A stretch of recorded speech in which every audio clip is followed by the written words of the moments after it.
দুঃসহ গরমে অস্বস্তি আর আতঙ্কের নাম বিদ্যুৎ বিভ্রাট। গরমে বিদ্যুতের চাহিদা বাড়লেও বাড়ছে না উৎপাদন, আর ঘাটতি মোকাবেলায় প্রতিদিন বাড়ছে লোডশেডিং। বিদ্যুৎ বিভাগের দাবি, দৈনিক বিদ্যুতের সর্বোচ্চ চাহিদা দাঁড়িয়েছে 16,000 মেগাওয়াট, আর চাহিদার বিপরীতে যোগান 14,000 মেগাওয়াটের কিছু বেশি। তাতে গড়ে ঘাটতি থাকছে 1,500 মেগাওয়াট, যদিও বাস্তবে লোডশেডিংয়ের তীব্রতা অনেক বেশি। সূর্যের প্রচণ্ড উত্তাপ, আকাশ থেকে যেন আগুন ঝরছে। গ্রীষ্মের এই তাপপ্রবাহে আতঙ্ক হয়ে দেখা দিয়েছে লোডশেডিং বা বিদ্যুৎ বিভ্রাট। নগরে, বড় শহরে বিদ্যুৎ না থাকার যন্ত্রণা খানিকটা কম হলেও গ্রামে ভোগান্তি চরম পর্যায়ে।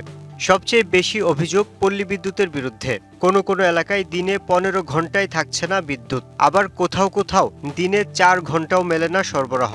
সারাদিন তো কারেন্ট যায় আসে, এবার সন্ধ্যায় হয় আর মনে করুন যে কারেন্ট জায়গা দিনে 3 ঘন্টা কি 3.5 ঘন্টা থাকে, রাত্রেও একই অবস্থা। প্রতিদিনই লোডশেডিং, প্রতিদিনই বিদ্যুৎ না থাকার কারণে আমাদের বাচ্চা কাচ্চার লেখাপড়া খুবই ক্ষতি হইতেছে।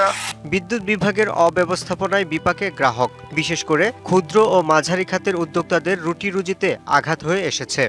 এখন তো কারেন্ট থাকে না, কাজই করতে পারি না। আমাদের যে বেতনের টাকা ওই হাজিরার টাকাই উঠে না। টাইম দিয়ে দিই, টাইম টু টাইম কাজ ডেলিভারি দিতে পারি না। আবার সন্ধ্যার পর পুলিশে চাপ দেয়, দোকান বন্ধ করতে হইব, নয় জরিমানা করবো।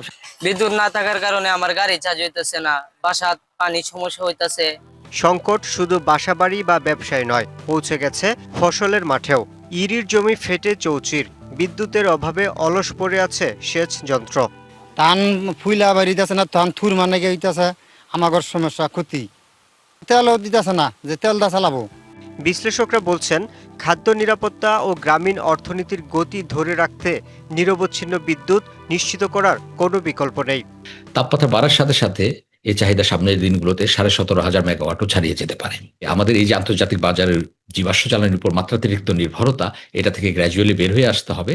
সেই সাথে আমাদের বিভিন্ন খাতে জ্বালানি দক্ষতা বাড়াতে হবে এবং জ্বালানির অপচয়কে রোধ করতে হবে।